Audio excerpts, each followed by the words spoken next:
ታሪኩ የሚጀምረው ከኢትዮጵያ በሺህ ኪሎ ሜትሮች ርቃ የዓለም ገዢ በነበረችው በኃያሏ ሮም ነው። በንጉሥ ይስሐቅ ቤተ መንግሥት ውስጥ እያንዳንዱ እርምጃ በክብር የተለካ ነበር። የወርቅ ጫማዎች ድምፅ፣ የሐር ልብሶች ድምቀት፣ በሹክሹክታ የሚነገሩ የፖለቲካ ሚስጥሮች፣ ይህ የልዑል ዘሚካኤል ዓለም ነበር። አባታቸው ንጉሥ ይስሐቅ፣ እናታቸው ንግሥት አድና፣ ልጃቸው ደግሞ ለዚህ ሁሉ ግርማ የታጨ የመንግስቱ ብቸኛ ወራሽ። ነገር ግን ከዚህ ሁሉ ውጫዊ ድምቀት በስተጀርባ በልዑሉ ልብ ውስጥ አንድ ጥልቅ ጸጥታ ሰፍኖ ነበር። የዙፋኑ ብርሃን ሊያበራው ያልቻለ ጨለማ፣ የወርቁ ብዛት ሊሞላው ያልቻለ ባዶነት ነፍሱን ይቆጠቁጠው ጀመር። በበዓላት ግርግር ውስጥ ሆኖ የብቸኝነትን ዜማ ያዳምጣል። በሳቅ በተሞሉ አዳራሾች ውስጥ የዓለምን ከንቱነት ያሰላስላል። ታዲያ ይህ ሁሉ ግርማና ክብር ለምን ነፍሱን ባዶ አደረጋት? በልቡ ውስጥ ሌላ ከዚህ ሁሉ የላቀ ከምድራዊ ንግስና እጅግ የከበረ ጥሪ አስተጋብቶ ነበርና ነው። የሰማዩ ንጉሥ ጥሪ። ይህንን ውስጣዊ ጦርነት ማንም አላስተዋለውም። ቤተሰቦቹ እንደማንኛውም ንጉሣዊ ቤተሰብ የመንግስቱን ቀጣይነት ለማረጋገጥ ተሯሯጡ። ዕድሜው ለአካለ መጠን ሲደርስ ከሌላ ኃያል የንጉሥ ዘር የምትወለድ ውበቷና ክብሯ የተመሰከረላትን ሙሽራ አጩለት።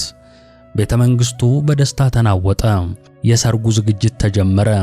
ውድ ሽቶዎች፣ የከበሩ ማዕድናት፣ በወርቅ የተጠለፉ ልብሶች፣ ሁሉም ለወደፊቱ ንጉሥና ንግሥት ተዘጋጀ።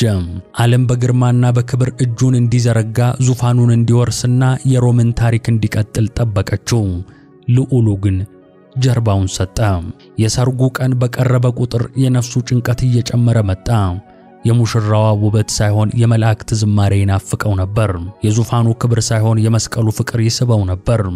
አንድ ሌሊት አባቱ ንጉሥ ይስሐቅ ወደ ክፍሉ መጥቶ ስለ ኃላፊነት፣ ስለ ውርስ፣ ስለ ሀገር ክብር አወራው። ልጄ፣ ይህ ያንተ ዕጣ ፈንታ ነው። የሮም የወደፊት ዕጣ በአንተ እጅ ላይ ነው አለው። እናቱ ንግሥት አድና በእንባ እየታጠበች ልጄ ሆይ የልባችንን ደስታ አትከልክለን ብላ ተማጸነችው።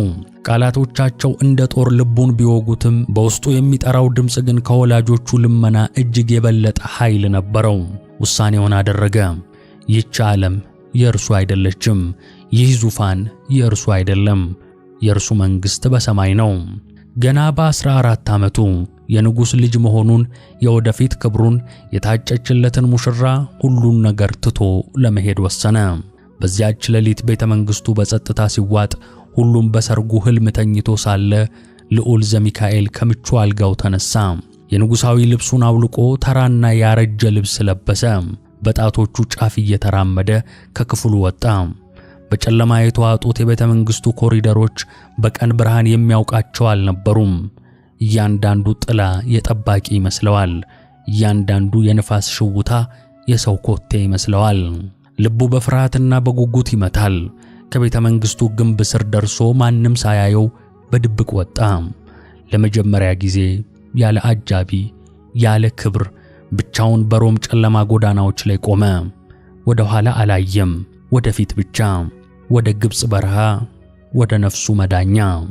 መድረሻው የታላቁ አባት የምንኩስና ሕይወት መሠረት የአባ ጳዋግሚስ ገዳም ነበር። ጉዞው ረጅምና አድካሚ ነው። በቤተ መንግሥቱ ውስጥ ለስላሳ ምግብ የለመደው ምላሱ የበረሃውን ደረቅ ምግብ ታገሰ። ባህር የተከበበው ሰውነቱ የበረሃውን እቶን ተቋቋመ። ከብዙ መከራ በኋላ የገዳሙን በር አንኳኳ። አባ ጳዋግሚስ ግን በቀላሉ አልተቀበሉትም። በፊታቸው የቆመው በአቧራ የተሸፈነውና የደከመው ወጣት የሮም ልዑል መሆኑን በመንፈስ ቅዱስ ተረዱ። ነገር ግን እውነተኛ መሆኑን መፈተን ነበረባቸው። ዓይናቸው እንደ ንስር ዓይን ልቡን ይበረብር ጀመር። ልጄ ከየት መጣህ? ምንስ ትፈልጋለህ? ብለው ጠየቁት። ዘሚካኤልም ከዓለም ከንቱነት ሸሽቼ ወደ እግዚአብሔር መንግሥት ልገባ እሻለሁ ሲል መለሰ። አባ ጳዋግሚስ በዝምታ መረመሩትና አንተ የንጉሥ ልጅ፣ የዓለም ወራሽ፣ የምንኩስናን መከራ ትችለዋለህን? ይህ ለስላሳ ሰውነትስ የበረሃውን ቁር፣ የሌሊቱን ውርጭ፣ የጸሎቱን ድካም እንዴት ይሸከማል? የገዳም ሕይወት የትሕትና ነው። የቤተ መንግሥቱን ኩራትህን ትተህ የገዳሙን መጸዳጃ ቤት ማጽዳት ትችላለህን? የንጉሥ ልጅ ሆነ ሳለህ የታዘዝከውን ሁሉ ያለምንም ጥያቄ መፈጸም ትችላለህ? በማለት በቃላት ፈተኑት። ፈተናው በቃል ብቻ አላበቃም። ልዑሉን እጅግ ከባድ በሆኑ ሥራዎች ላይ ያሰማሩት። ውሃ እንዲቀዳ፣ ድንጋይ እንዲፈልጥ፣ የታመሙትን እንዲያገለግል አደረጉት።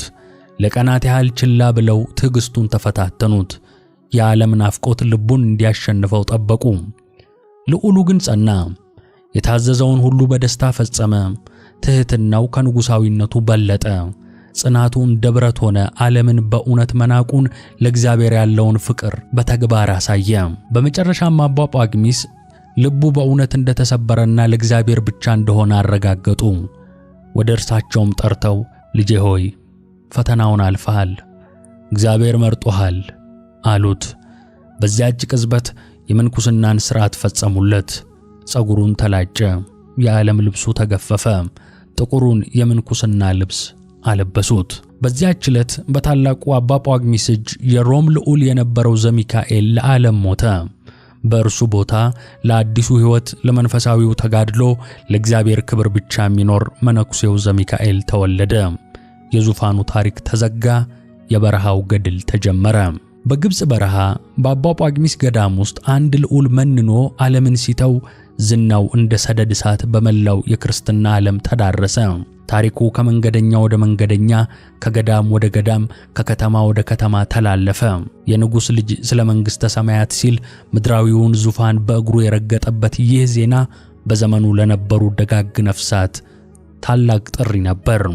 በቁስጥንጥንያ ሊቁ አባ ሊቃኖስ የፍልስፍና መጻሕፍትን ሲያገላብጥ ይህንን ዜና ሰማ። በሶርያ አንጾኪያ አባ ጽሕማ በጸሎት ተመስጦ ሳለ የልዑሉን የንጽሕና ጥሪ በልቡ ተመላለሰ። በሮም ጰንጠሌዎን የተባለው ቅዱስ፣ በቂልኪያ አባ ጉባ፣ በእስያ አባ ሐፍጼ፣ በቂሳርያ አባ አሌፍ፣ በሀገረ ቁስያ አባ ይምዓታ 8 የተለያዩ ቅዱሳን በተለያዩ ቦታዎች በተለያየ ተጋድሎ ላይ የነበሩ ነገር ግን አንድ መንፈስ ያገናኛቸው ነበር። የዘሚካኤልን ታሪክ ሲሰሙ ልባቸው በአንድ ምት መምታት ጀመረ። ለዘመናት ሲሹት የነበረውን ፍጹምነት አንድ የ14 ዓመት ብላቴና እንዳገኘው ተረዱ። ከያሉበት ተነሱ። ሀብታቸውን፣ ክብራቸውን፣ ትውልዳቸውን ትተው ጉዞ ጀመሩ። መድረሻቸው አንድ ነበር፣ የአባ ጳኩሚስ ገዳም። ዓላማቸውም አንድ ነበር፣ ያንን ንጉሣዊ ደም ያለው ነገር ግን ሰማያዊ ክብርን የመረጠውን ሕፃን መነኩሴ ማየት። እዚያም ሲደርሱ ያዩት ነገር ከጠበቁት በላይ ነበር። የንጉሥ ልጅ ግርማ ሳይሆን የሰማይ መልክ፣ ንጽሕናን የተላበሰ፣ በጸሎት ያበበ፣ በትሕትና ያጌጠ ወጣትን አገኙ። እነዚህ 8ቱ ቅዱሳን ከዘሚካኤል ጋር ተደምረው ተስዓቱ ቅዱሳን ወይም 9ኙ ቅዱሳን በመባል ታወቁ። በጳኩሚስ ገዳም ውስጥ በአንድ ልብ ሲጸልዩና ሲማሩ፣ ከገዳሙ ውጭ ያለው ዓለም ግን በመንፈሳዊ ማዕበል ይናጥ ጀመር። በ451 ዓመተ ምህረት የኬልቄዶን ጉባኤ ተካሄደ። ይህ ጉባኤ የክርስቶስን ባህሪ ለሁለት ከፈለ። ውጤቱም መለያየትና መከፋፈል ሆነ። ጉባኤተኞቹ ተናቆሩ፣ ቤተ ክርስቲያን ተሰነጠቀች፣ ወንድም በወንድሙ ላይ ተነሳ። ለተስዓቱ ቅዱሳን ይህ የእምነት ቀውስ ነበር። ያደጉበት ዓለም፣ ያመኑበት ሥርዓት ሲናጋ ተመለከቱ። ልባቸው በሐዘን ተሞላ። በዚህ በተበከለ ዓለም ውስጥ የት እውነተኛው ረፍት ይገኛል? የቀናችሁ ሃይማኖትስ የት ትኖራለች? ሲሉ ጠየቁ። መልሱ የመጣው ከአቧራማ የብራና ጥቅሎች ውስጥ ነበር። በቀንና በሌሊት ሲጸልዩና ሲመረምሩ ስለ አንዲት የሩቅ ምድር የሚናገሩ ጥንታዊ ትንቢቶችንና ታሪኮችን አገኙ። ስሟ ኢትዮጵያ ይባላል። ከኬልቄዶን ውዝግብ የራቀች፣ ሃይማኖቷ ያልተበረዘ፣ ነገሥታቶቿ ከክርስቶስ ልደት በፊት ስለ እርሱ የተነበዩ፣ ከሁሉም በላይ ደግሞ የእመቤታችን የቅድስት ድንግል ማርያም የአስራት አገር። ልባቸው በደስታ ዘለለ። ይህች ናት የተስፋይቱ ምድር። ይህች ናት ከዓለም ሁከት መሸሸጊያዋ ጽዮን። ነገር ግን ጉዞው ቀላል አልነበረም። የሮም ግዛት ስር ያሉትን አገሮች ጥለው መሄድ ክህደት ሊያስመስልባቸው ይችላል። ስለዚህ ውሳኔያቸው ምስጢር ሆነ። በአንድ ድቅድቅ ጨለማ ሌሊት ዓለም በእንቅልፍ ተውጣ ሳለ ተስዓቱ ቅዱሳን ተነሱ። የወርቅና የብር ሀብት አልያዙም። የያዙት እጅግ የከበረ በዋጋ የማይተመን ሀብት ነበር። ቅዱሳት መጻሕፍትን፣ የተቀደሱ ታቦታትን፣ ለቅዳሴ የሚያገለግሉ ንዋየ ቅድሳትን። አሁን ወጣቱ ዘሚካኤል ስሙ ተለውጦ አቡነ አረጋዊ ተብሏል። አረጋዊ መባሉ ግን ስለ ዕድሜው መግፋት፣ ስለ እርጅናው፣ ስለ መድከሙም አይደለም። ስለ አእምሮ ብስለት ወጣት ሆኖ እንደ ትልቅ፣ እንደ አዋቂ፣ እንደ አረጋዊም ስለ ማሰቡና ስለ መረጋጋቱ አቡነ አረጋዊ አሉት። የአቡነ አረጋዊ እናት ቅድስት አድናም ከሴቶች ገዳም ወጥታ ይህንን ሰማያዊ ጉዞ ተቀላቀለች። በሰው ጥበብ አልተመሩም። በሌሊት ጨለማ ውስጥ የቅዱስ ሚካኤል የብርሃን አምድ ከፊታቸው እየቀደመ ይመራቸው ነበር። ይህ ቀይ ባህርን በጸሎት ተሻገሩ። የበረሃውን ንዳድ በእምነት አለፉት። ጉዟቸው ስደት ሳይሆን ወደ ተቀደሰው ቤት የሚደረግ መመለስ ነበር። ከረጅምና አድካሚ ጉዞ በኋላ በ460 ዓመተ ምህረት በንጉሥ አልአሜዳ ዘመነ መንግሥት ዓይናቸው በአንድ አስደናቂ ቦታ ላይ አረፈ። ወደ ሰማይ የተተከሉ ግዙፍ የድንጋይ ሐውልቶች አክሱም ከተማ ደርሰው ነበር። ወደ ተስፋይቱ ምድር፣ ወደ ጽዮን። ንጉሡና ሕዝቡን በታላቅ ክብር ተቀበሏቸው። በኢትዮጵያ ታሪክ ውስጥ አንድ አዲስ ወርቃማ ምዕራፍ ሊጻፍ ተጀመረ። ነገር ግን ለዘሚካኤል ለአሁኑ አቡነ አረጋዊ እውነተኛውና ታላቁ ተጋድሎ ገና ሊጀምር ነው። እግዚአብሔር ከሰው ልጆች ሁሉ ለይቶ ያዘጋጀላቸው አንድ ተራራ ይጠብቃቸዋል። አክሱም ለ12 ዓመታት ያህል ለተሳቱ ቅዱሳን ቤታቸው ነበረች። በእነዚህ ዓመታት የኢትዮጵያን መንፈሳዊ ገጽታ ለዘላለም ለወጡት። ቤተ ቀጢን በተባለው ማዕከላቸው ሆነው የግሪክና የሱርስት ቅዱሳት መጻሕፍትን ወደ ግዕዝ ሲተረጉሙ የቋንቋውን ብቻ ሳይሆን የመንፈስን ድልድይ ገነቡ። ወንጌልን በአዲስ ኃይል ሰበኩ። የክርስትናን መሠረት አነጹ። ሕዝቡ ወደዳቸው፣ ንጉሡ አከበራቸው። ሥራቸው ፍሬ አፍርቶ በአክሱም ዙሪያ ሰላምና መንፈሳዊ መነቃቃት ሰፈነ። ነገር ግን አንድ ቀን በጸሎት ተሰብስበው ሳለ አንድ እንግዳ የሆነ ሐሳብ በመካከላቸው ተነሳ።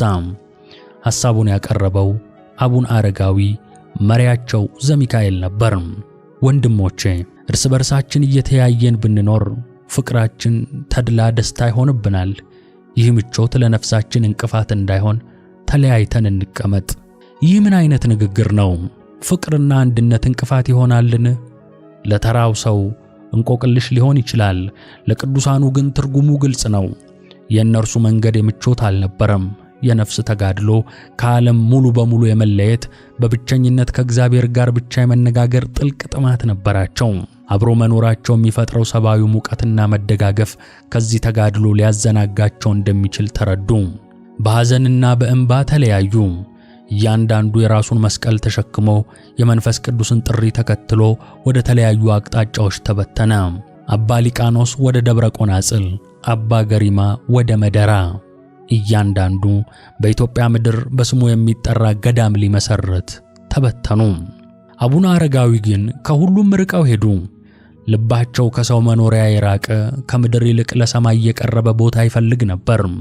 ወደ ትግራይ ምድር ሲገቡ ከሩቅ እንደ ሰማይ አዕማድ ቀጥ ብሎ የቆመን፣ ጫፉ በደመና የተሸፈነን ተራራን ተመለከቱ። ልባቸው በኃይል መታ። መንፈሳቸው ይህ ነው ስፍራህ አላቸው፣ ደብረ ዳሞ።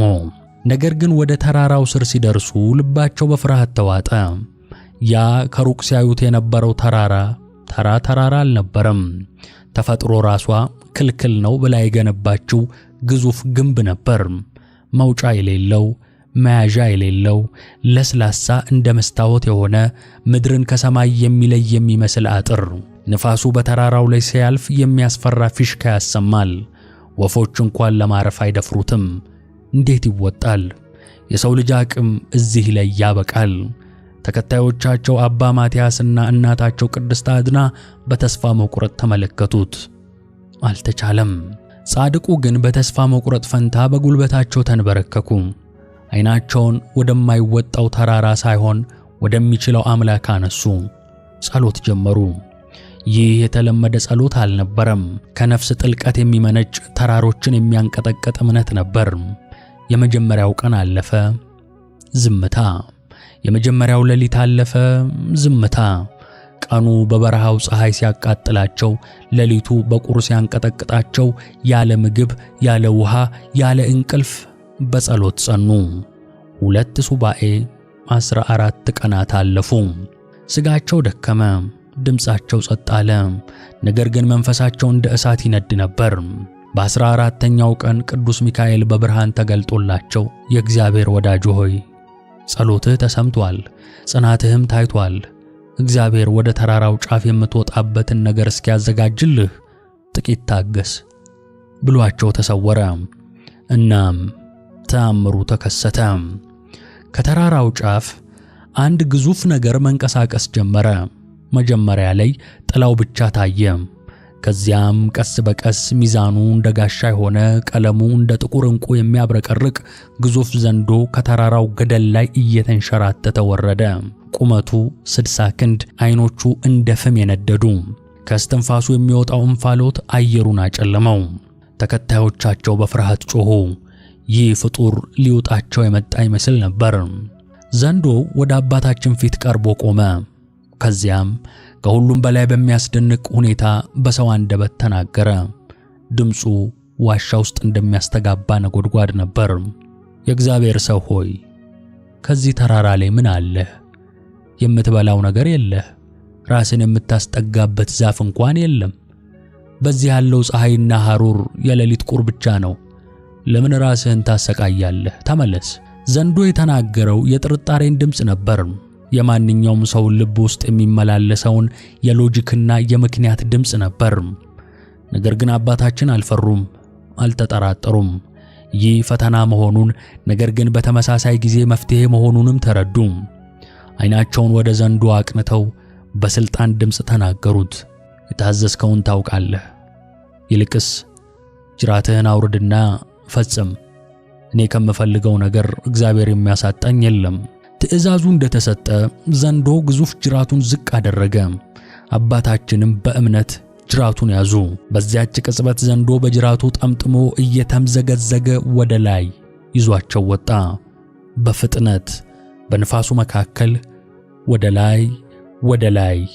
ከታች የነበሩት ተከታዮቻቸው ትንፋሻቸውን ውጠው ሲመለከቱ የቅዱሱ አካል ግን እየራቀ ሄዶ ከተራራው ጫፍ ላይ ቀለል ብሎ አረፈ።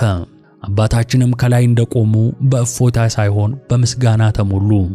እጃቸውን ወደ ሰማይ ዘርግተው በሙሉ ኃይላቸው ሃሌሉያ ለአብ፣ ሃሌሉያ ለወልድ፣ ሃሌሉያ ለመንፈስ ቅዱስ፣ ሃሌሉያ። ያ የምስጋና ቃል በተራራው ላይ አስተጋባ። ከዚያች ቀን ጀምሮ ያ ቦታ ደብረ ሃሌሉያ ተባለ። ያ አስፈሪ የነበረው ተራራ የእምነት ድልድይ ሆነ። ያ ሊገድል የመጣ ይመስል የነበረው ዘንዶ ወደ ሰማይ የሚያወጣ የእግዚአብሔር መሰላል ሆነ። የደብረ ዳሞ ምስጢር የመጀመሪያው ምዕራፍ ተፈጸመ። የአቡነ አረጋዊ ዝና ከደብረ ዳሞ ጫፍ አልፎ በመላው የኢትዮጵያ ግዛት ስር እንደ ንስር ክንፍ ተንሳፈፈ። እርሱ ከእንግዲህ በተራራ ላይ የሚኖር ስውር መነኩሴ ብቻ አልነበረም። እርሱ የንጉሶች አማካሪ፣ የመንፈሳዊ ዓለም ንጉሥ፣ ከደብረ ዳሞ ጫፍ ላይ ሆኖ የኢትዮጵያን መንፈሳዊ ልብ የሚመራ ኃያል ሆነ። የንጉሳዊው ቤተ መንግሥት ውሳኔዎች፣ የጦርነት ዝግጅቶች፣ የሰላም ውይይቶች ሁሉም ከደብረ ዳሞ ከሚመጣው ጸሎትና ቡራኬ ጋር የተቆራኙ ሆኑ። በ525 ዓመተ ምህረት ከቀይ ባህር ማዶ በናግራን ምድር የሰቆቃ ጩኸት አስተጋባ። ፊናስ የተባለ አረማዊ ንጉሥ በክርስቲያኖች ላይ ተነስቶ እምነታቸውን እንዲክዱ አስገደዳቸው። እምቢ ያሉትን በእሳት አቃጠለ፣ ሰየፋቸው። የንጹሐን ደም እንደ ጎርፍ ፈሰሰ። አብያተ ክርስቲያናት ተዘረፉ፣ መሠዊያዎች ረከሱ። ይህ ጭካኔ ዜና በወሬ ክንፍ ተጭኖ በቁስጥንጥንያ ሊቀ ጳጳስ ጢሞቴዎስ ጆሮ ደረሰ። እርሱም በሐዘን ተውጦ ይህንን ግፍ ማን ይበቀላል በማለት ለእርዳታ ወደ ኢትዮጵያዊው ጻድቅ ንጉሥ ወደ አጼ ካሌብ የእንባ ደብዳቤ ላከ። የንጉሡ ልብ በቅዱስ ሐዘን ደማ። ሰራዊቱን አዘጋጀ፣ ጦርነቱን አወጀ።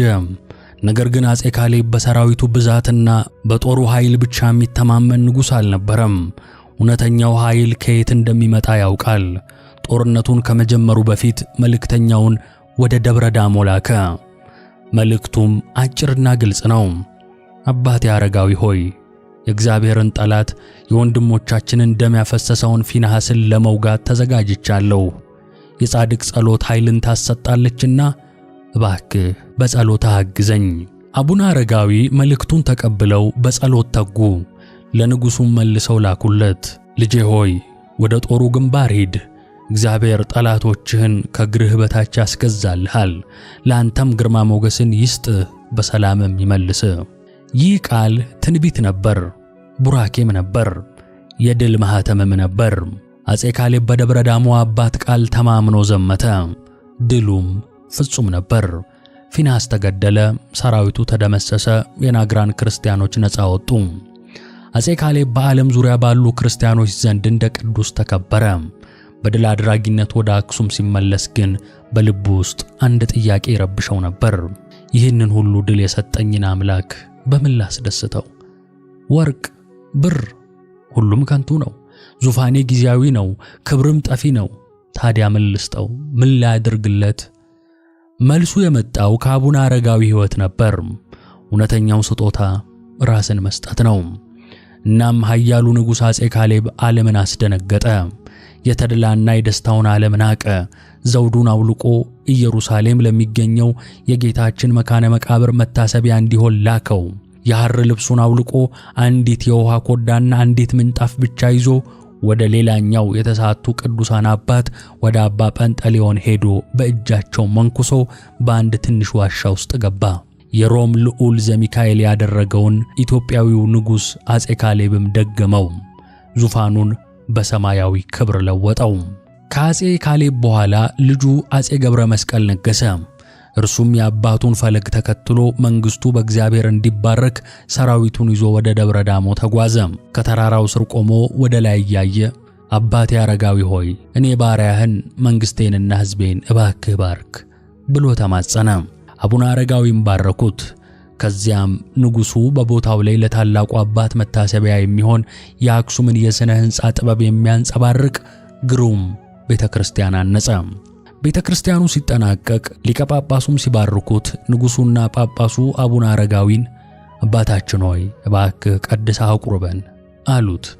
ጻድቁም ወደ መቅደስ ሲገቡ አንድ አስደናቂ ተአምር ተከሰተ። ድንገት የቤተ መቅደሱ ጣሪያ እንደ ሰማይ ተከፈተ። መላእክት በብርሃን ተውጠው ሲወርዱ ታዩ። በእጃቸውም የወርቅ ጸሐል፣ የብር ጽዋ፣ የወርቅ ካባ ላንቃና በውስጧ እንፋሎት ያልተለያት ትኩስ ሰማያዊ ህብስት ያለባት መሶበ ወርቅ ይዘው ወረዱ። ጻድቁም በሰማያዊው ንዋየ ቅድሳት ቀድሶ ንጉሡን ጳጳሱንና ሕዝቡን ሁሉ አቆረባቸው። በዚያች ቀን ደብረ ዳሞ ላይ ምድር ከሰማይ ጋር ተገናኘች። የአቡነ አረጋዊ ተጋድሎ ወደ ፍጻሜው ሲቃረብ ልጆቹ መነኮሳት 6000 ደርሰው ነበር። አንድ ሌሊት ጌታችንና መድኃኒታችን ኢየሱስ ክርስቶስ በክብር ተገለጠላቸው። ብርሃኑ ዋሻውን ሞላው። ጌታችንም እንዲህ አላቸው፣ ወዳጄ ዘሚካኤል ሆይ ጸሎትህ ጽድቅህም በፊቴ ደርሷል። ስለዚህ ቃል ኪዳን እገባልሃለሁ።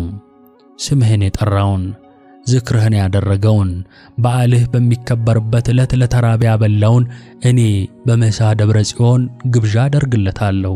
ቤተ ክርስቲያንህን የሠራ ገድልህን ያነበበ ወይም የሰማ እኔ የኃጢአቱን ዕዳ ደመስስለታለሁ። ከሁሉም በላይ ግን አንተን የሞት ጥላ አያርፍብህም። መልአከ ሞት ሊያስደነግጥህ አይችልም። እንደ ነቢያቶች ኤልያስና ሄኖክ ትሰወራለህ እንጂ የሰው ልጆች ሁሉ የሚቀምሱትን ሞት አንተ አትቀምስም አላቸው። ይህ ነበር የመጨረሻው ማኅተም። ከዙፋን የሸሸው ልዑል፣ በዘንዶ ጀርባ ወደ ሰማይ የወጣው መነኩሴ፣ የነገሥታት አባት የሆነው ቅዱስ አሁን ከሞት ሥልጣን በላይ ከፍ ከፍ አለ። የእርሱ ታሪክ በሞት የሚዘጋ ሳይሆን በምስጢር የሚቀጥል ሆነ።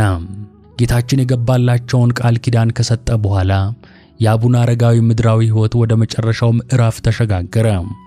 ነገር ግን ይህ ፍጻሜ እንደ ማንኛውም ሰው ፍጻሜ አልነበረም። ሞት አልነበረም፣ መቃብር አልነበረም፣ ለቅሶም አልነበረም። ይህ ፍጻሜ ወደ ከፍተኛ ምስጢር የሚደረግ ሽግግር ነበር። ጻድቁ ደቀ መዝሙራቸው አባ ማትያስን ጠርተው ጌታ የገባላቸውን ቃል ኪዳን ገድላቸውንም እንዲጽፍ ይህ ምስክርነትም ለትውልድ እንዲተላለፍ አዘዙ። ሁሉን ነገር አስተካከሉ። እናም ያቺ ቀን ደረሰች። ጥቅምት 14 ቀን። ሰማዩ ከወትሮ የበለጠ የጠራ ይመስላል። የደብረ ዳሞ አየር በመለኮታዊ መዓዛ የተሞላ ሆነ። አቡነ አረጋዊ በ99 ዓመታቸው ለ60 ዓመታት ያህል በኖሩበት ተራራ ጫፍ ላይ ቆሙ። ደቀ መዛሙርታቸውን ለመጨረሻ ጊዜ ባረኩ። ከዚያም ዓይናቸውን ወደ ሰማይ አነሱ። በዚያች ቅጽበት የብርሃን ደመና ከተራራው ላይ ወረደ። መላእክት በዝማሬ ከበቧቸው። ደቀ መዛሙርቶቻቸው በፍርሃትና በአድናቆት ተውጠው ሲመለከቱ የአባታቸው ሥጋዊ አካል ቀስ በቀስ እየተለወጠ እየጠራ እንደ ብርሃን እያበራ ሄደ። ምድራዊው አካል ሰማያዊውን አካል ለበሰ። ከዚያም እንደ ሄኖክና እንደ ኤልያስ በዚያች ብርሃናማ ደመና ተውጠው ወደ ሰማይ አረጉ። አልሞቱም፣ ተሰውረዋል እንጂ። መቃብራቸው በደብረ ዳሞ ላይ አልተገኘም፣ ምክንያቱም መላው ተራራው ሕያው መታሰቢያቸው ሆኗልና። 1500 ዓመታት በላይ አለፉ። ግዛቶች ወድቀው ሥርወ መንግሥታት ተለወጡ። ዓለም ስፍር ቁጥር የሌላቸው ለውጦችን አይታለች። ነገር ግን አንድ ነገር አልተለወጠም። ዛሬም ድረስ ደብረ ዳሞ ቆማለች። ያ ዘንዶ ያወጣቸው ተራራ፣ ያ በእምነት የተሻገሩት የማይቻል የሚመስል እንቅፋት ዛሬም ምዕመናንን ያስተናግዳል። ዛሬ ወደ ደብረ ዳሞ የሚወጣው በዘንዶ ጅራት አይደለም፣ ነገር ግን ፈተናው ተመሳሳይ ነው። የሚወጡት በጠንካራ ከቆዳ በተሰራ ገመድ ነው። ይህ ገመድ ተራ ገመድ አይደለም። የምድርን ስበት፣ የሥጋን ፍርሃት፣ የጥርጣሬን ሹክሹክታ ድል አድርጎ ወደ ላይ ለመውጣት የሚያስችል የእምነት ምልክት ነው። እያንዳንዱ ወደ ላይ የሚደረግ ጉተታ የአቡነ አረጋዊን ጽናት ያስታውሳል። እያንዳንዱ የትንፋሽ ውጥረት የእርሳቸውን ተጋድሎ ያስተጋባል። ከላይ ሲደርሱ የሚሰማው እፎይታና ደስታ ምድራዊውን ድካም ብቻ ሳይሆን መንፈሳዊውን ከፍታ የማግኘት ድል ነው። በገዳሙ ጫፍ ላይ ሕይወት ከ1000 ዓመታት በፊት እንደነበረችው ቀጥላለች። መነኮሳቱ የአቡነ አረጋዊ ልጆች የሰሩላቸውን ሥርዓት ጠብቀው ይኖራሉ። በዚያች አፄ ገብረ መስቀል ባነጻት ጥንታዊት ቤተክርስቲያን ውስጥ የጸሎት መዓዛ፣ የጧፍ ብርሃን፣ የቅዳሴው ዜማ፣ የአባታቸው መንፈስ ዛሬም ሕያው መሆኑን ይመሰክራል። ያቺ ቤተክርስቲያን ከእንጨትና ከድንጋይ የተሰራች ሕንጻ ብቻ ሳትሆን የማያልቀው ታሪካቸው፣ የማይናወጠው እምነታቸው ሕያው ማስረጃ ናት። እናም የአቡነ አረጋዊ ታሪክ የአንድ ንጉሥ ልጅ ስለ እምነቱ ሲል ዙፋኑን ትቶ ስለተሰደደበት ብቻ አይደለም፣ ከዚህ እጅግ የጠለቀ ነው። ይህ ታሪክ በሕይወታችን ውስጥ እንደ ደብረ ዳሞ ተራራ ቀጥ ብለው የቆሙትን የማይቻል የሚመስሉትን ፈተናዎች በእምነት መውጣት እንደምንችል የሚያስተምር ነው። ይህ ታሪክ ዘንዶን ማለትም ታላቁ ፍርሃታችንንና ጠላታችንን የስኬታችን መሰላል አድርገን መለወጥ እንደምንችል የሚያሳይ ነው። ይህ ታሪክ እውነተኛው ሥልጣን በዙፋን ላይ ሳይሆን በትሕትናው ውስጥ፣ እውነተኛው ሀብት በወርቅ ሳይሆን በመንፈሳዊ ንጽሕና ውስጥ እንደሚገኝ የሚያረጋግጥ ነው። ነገሥታትን የመከሩ ነገር ግን የንጉሶችን ዓለም የናቁ የኚህ አባት ታሪክ ነው። ከሁሉም በላይ ግን ይህ ታሪክ ስለ ሞት ድል መነሳት ነው። አቡነ አረጋዊ አልሞቱም፣ ተሰውረዋል እንጂ። ይህ መሰወር ለእኛ ለምናምነው እምነት ከሥጋዊ ሕግ በላይ መሆኑን ከሞት ሥልጣን እንደሚያስመልጥም የሚያበስር ቃል ኪዳን ነው። የእርሳቸው ታሪክ በድንጋይ ላይ የተቀረጸ ታሪክ ብቻ አይደለም። በእያንዳንዱ የደብረ ዳሞ ድንጋይ፣ በእያንዳንዱ የገዳሙ መነኩሴ ጸሎት፣ በእያንዳንዱ በገመድ ወጥቶ በረከት በሚቀበል ምእመን ልብ ውስጥ ዛሬም ሕያው ሆኖ ይኖራል። የሸሸው ልዑል፣ የነገሥታት አባት፣ ያልሞተው ቅዱስ የአቡነ አረጋዊ ምስጢር ይህ ነው። ከዙፋን የጀመረው ጉዞ፣ በዘንዶ ጀርባ የቀጠለው ተጋድሎ፣ በመጨረሻም ከሞት በላይ በሆነ ክብር ተፈጸመ። የእርሳቸው ብርሃን ዛሬም ድረስ ከደብረ ዳሞ ጫፍ ላይ ሆኖ ኢትዮጵያን ሲባርክ ይኖራል። የጻድቁ ረድኤት በረከት፣ ምልጃና ጸሎት አይለየን። ሰላም እግዚአብሔር ከሁላችን ጋር ይሁን። አሜን።